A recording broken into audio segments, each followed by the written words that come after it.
GKFX Prime presents the Market Analysis Webinar. Hello everyone, welcome to another edition of the weekly webinar. So potentially a big week coming up. It's the Fed meeting, and so we're getting a rally in the dollar going into that. We're also getting a correction in stock market, which looks very interesting, and that strong dollar is pushing down the value of gold and silver. Silver pushing into its lowest levels in several months. So a potential major long-term breakdown in silver coming up. I'm going to talk about that in just a minute. If there is anything else you would like me to discuss, please drop a comment in the video. Otherwise, just click that like button if you're enjoying the content. That really helps. Let's jump straight into the euro dollar currency. So let's just have a look at the bigger picture here. This is a potential long-term double top setup. It's pretty clear to see. And so I haven't drawn it here, but I think probably what we're looking at here is a rising neckline. We broke down through it. In real life, these things are never perfect. We got a false breakdown. We basically hit that support from the low in January, and we went back above the rising neckline, but we just ran straight into that resistance from those previous peaks and rolled over, and now we're back at that horizontal supports again. And potentially now, having done this little false breakdown scenario, but been unable to push up to new highs, we're now eyeing up the chance that this double top pattern plays out again.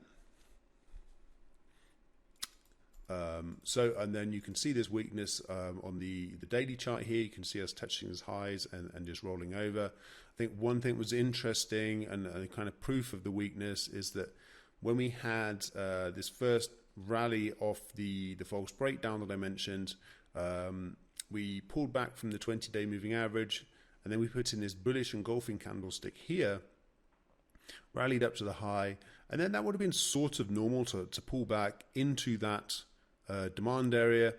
People did buy into that demand area. You can see it here. You can see this long wick on this candlestick, and you can see they tried to push the price up the following day, but then sellers came in en masse, pushed it right back down again. Then we eventually got this big sell-off through that initial support, and then it's been looking pretty soft ever since. And it's that last bit of price action that suggests to me that we're eyeing up a big breakdown of 117 here, but it hasn't happened yet. The support could still hold, so look for the price action in this 1650 to 1700 area, because potentially a big buy at support, but I suspect we're looking at a breakdown. That's what all the indications are to me.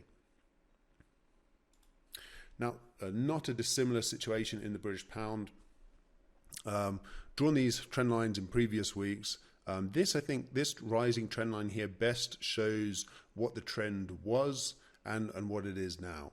And this is why, the break of this rising trend line and the sharp action lower from it is why I tend to not want to be a buyer in sterling at the moment. We are coming into a demand zone here, so we could get a pop, but I think the way that's probably best used is a chance to sell into this support up here in anticipation of lower prices.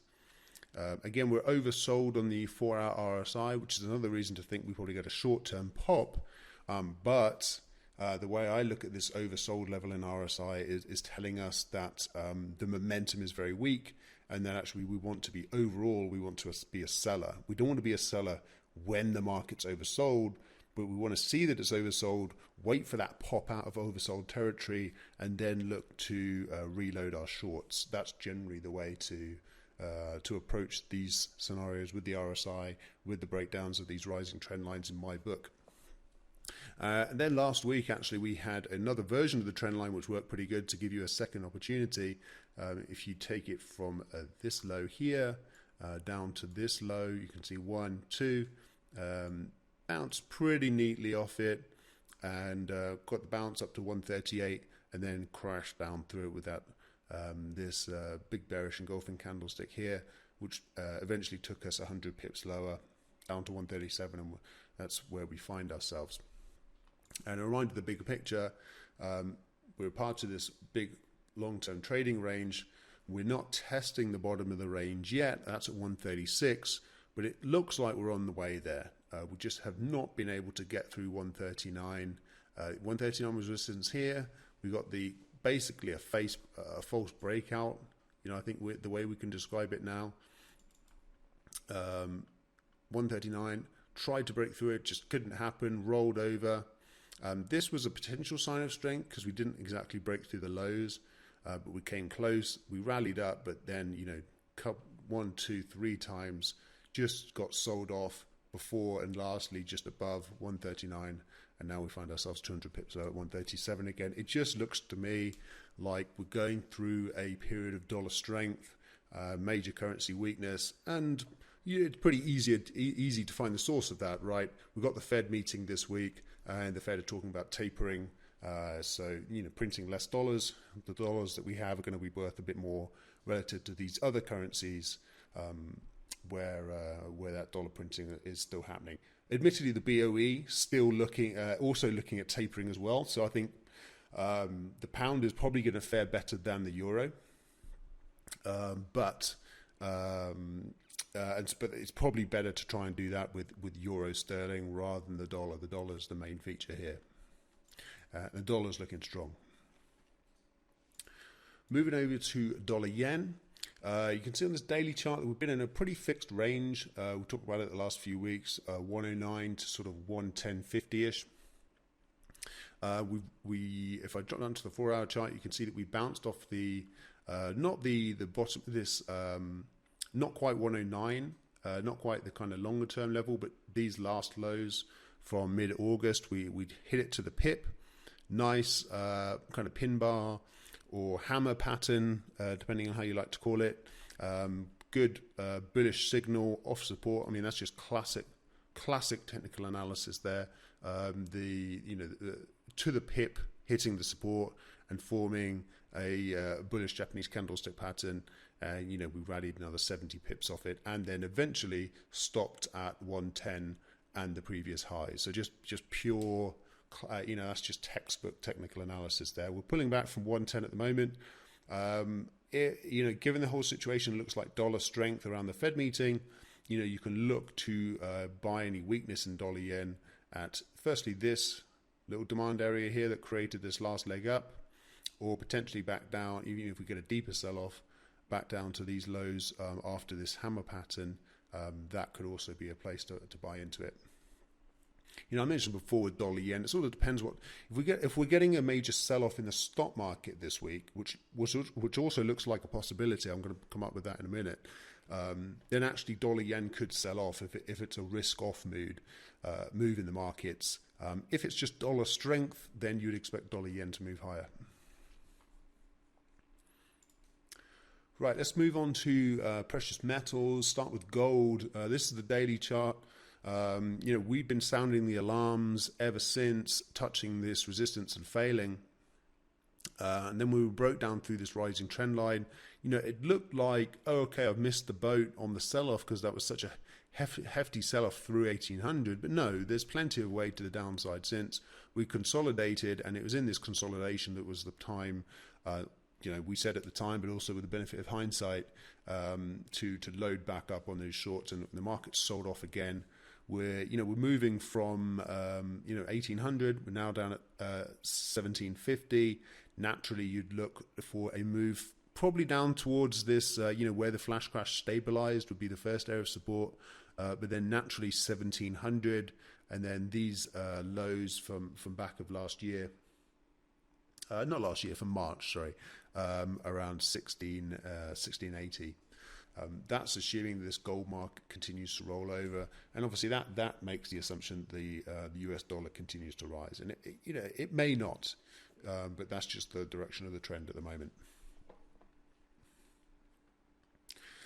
Silver actually looks worse than gold, getting a bit of a lift short term, but if I pull us up to our weekly chart, you can see that 22 is major support here. I could probably see it if I better zoom out the daily chart. It looks slightly better.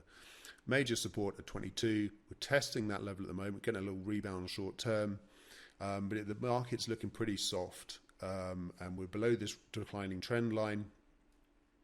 It could turn out to be a double bottom. This would be only the fourth test, and quite often it's the fifth test that breaks.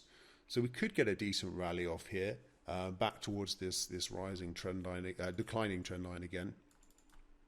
Somewhere up. We could even get up to 24 again potentially.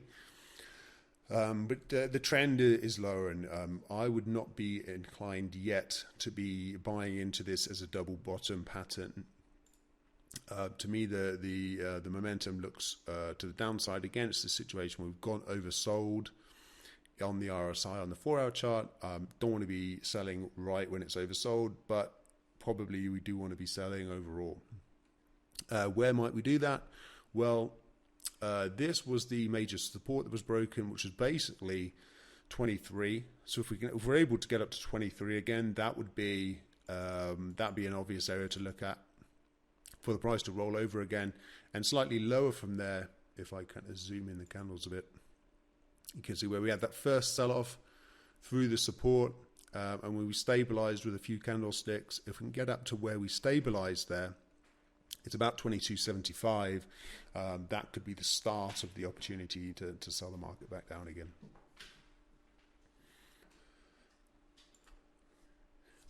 Crude oil, we highlighted this supply area last week, about 72.50, and was it 72.50 or was it even 73? I think the highs of it is 70. Yeah, in that vicinity. We've pulled back from there. We maybe could just stabilize at these previous peaks. That would be the first opportunity. We haven't quite got there yet. But the fact that we dipped and then kind of rolled over, bounced, rolled over, bounced, rolled over. It suggests to me that maybe these highs aren't going to do it. And actually, this was the major zone of resistance that we were able to break through alongside the declining trend line. That's what we kind of got the breakout from. So it might be that we just pull back to that resistance zone turned support zone. Now looking at the stock market, first look at the daily chart, and we've been talking about it for, I think, months. The 50-day moving average has now broken. We're pushing down to the downside. We've broken through a rising trend line on the price chart. We've also broken through a slightly shorter term rising trend line on RSI, dropped through it and then neatly retested and rolled over. Various indicators pointing to a reversal of the uptrend at the moment, and we've only just come off a bit. We're at 400 thereabouts as I speak, and the high was about 550. So we're about 150 points in the S&P 500 off the high. That's not much. We're still well off a deeper correction. I point to, you can refer to last week's webinar where I drew out the 5% and the 10% correction levels. That's still those are still targets. And then obviously way down here we've got 4,000, which is always a kind of benchmark. Which if the sell-off starts getting deep, that round number is something to keep an eye on. But overall, yes, I mean the market's looking soft. And you can see that we're taking out, we just weren't able to get through these previous highs. We've got the breakdown through the lows, and bit difficult to sell into what has just been sustained weakness over the past couple of days. But overall environment that I think is difficult to go short the stock market, but if there is any time that you're going to do it, this would be one of those times, I think. Last but not least, let's look at Bitcoin. It's a bit of a kind of choppy old market. I've been cautious on it ever since we had that false breakout. This was the big sell-off, and then we stabilized. We had basically a triple bottom. We rallied up there, but we failed to break out through the 61.8 retracement. I mentioned that afterwards. We had that kind of little island candlestick and then the big bearish one. And I've been cautious ever since that, and it looks like we've just retraced 50% of it. You can see on the 4-hour chart that I've made a false breakout of the 50% retracement of that big sell-off, and now as of the weekend, Bitcoin is rolling over. So it looks soft to me. We could get buyers coming in at this same level of support, but it's already been tested a few times around sort of 4,400, a bit below 4,400. So it looks to me like we roll over. Bitcoin, in recent times, has generally sold off when there's a risk-off move. So the S&P 500 is moving lower, and so it sort of stands to reason that Bitcoin is moving lower too. All right, let's call it a day there. Thank you very much for watching, everyone. Good luck trading this week, and make sure to subscribe to the videos so you don't miss next week's. Thank you, everyone.